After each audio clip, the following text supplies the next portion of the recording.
Tales from the Americas. The Magic Sandals of Hualachi, from Peru. In the ancient days of the Incas of Tahuantinsuyo, now called Peru, an emperor named Hualachi had, as was the custom, many messengers. These men, called Shaqui, were renowned for their endurance and their speed. When the ruler of the Incas wished to send a message to some part of his vast kingdom, his ministers would prepare a quipu, made of knotted cords of different colors. Then a messenger would take the quipu and run with it along the stone-paved roads until he came to a rest station. Here, another messenger would take the quipu and carry it further. In this way, messages were sent to government officials hundreds of miles away in an incredibly short time. Among the messengers of Hualachi, there was a man by the name of Hualachi. He was brave and intelligent, loyal to his ruler, and a courageous runner. But Hualachi had one weakness. He was easily distracted by the sight of suffering. Often, when carrying a quipu for his ruler, he would see some hurt creature near the road, and he could not refrain from stopping to help the animal. Quite forgetful that somewhere along the highway other messengers were waiting in relays for the quipu he carried.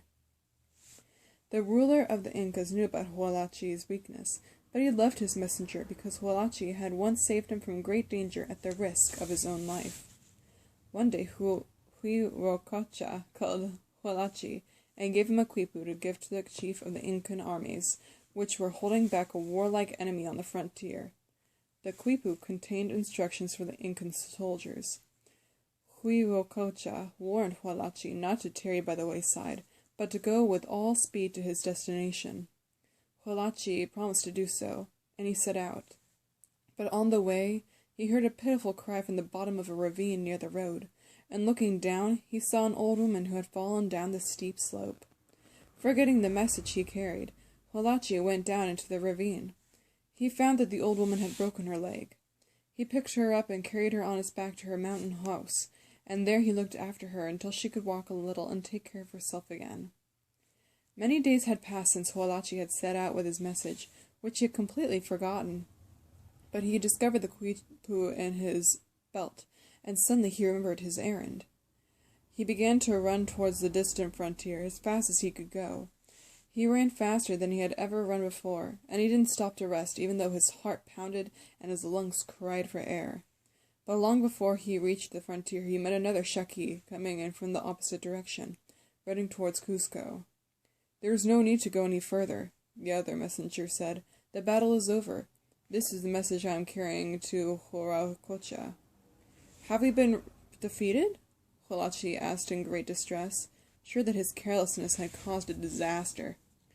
"No," the other messenger said. "We were victorious. When you left the road to aid the old lady, someone saw you and reported it to Hualachi. He sent another messenger in your place." So Hualachi went back to Cusco, full of shame and remorse. He told Hualachi what he had done and asked forgiveness. But the Incan ruler replied that there was no choice. He would have to send Hualachi away. So Hualachi left Cusco and wandered through the countryside, going from place to place aimlessly. And one day he came to a temple of Pachacamac, their creator. He threw himself on the ground before the temple and asked Pachacamac for help. He poured out his misery at having failed his trust.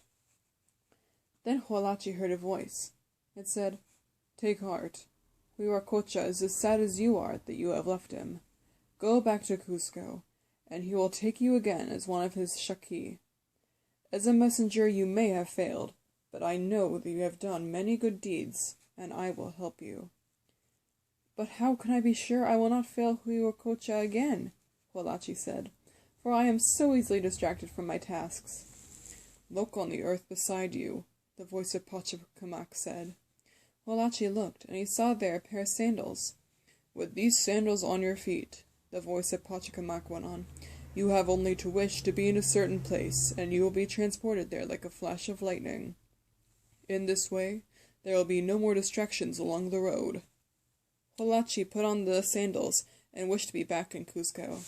In an instant, he was there. Huaracocha was delighted to see him, and Hualachi asked to be reinstated as a royal Shaki. "Oh, Huaracocha," he said, "no more will my thoughts wander when I carry your quipu, and I shall prove to you that I am now the swiftest of your messengers." The ruler of the Incans smiled and said, "We shall see.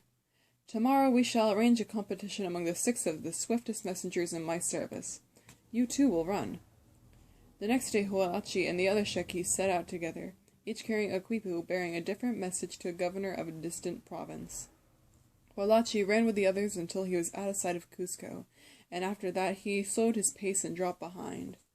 And when there was a great distance between them, he put on his sandals and wished.